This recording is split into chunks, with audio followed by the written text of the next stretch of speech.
หนาวหัวใจย้ำลมตอง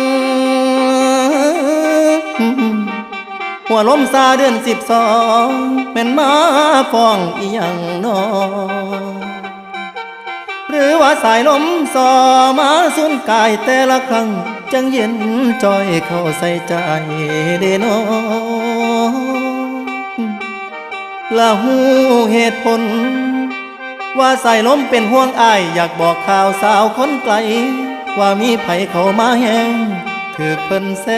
งบนทางโค้งละอายจนงง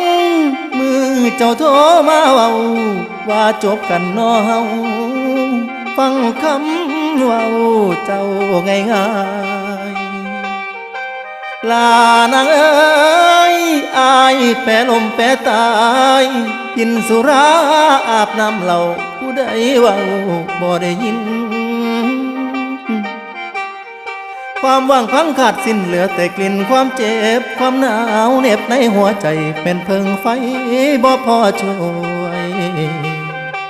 สาวคนสวยเจ้าลืมอายน้อง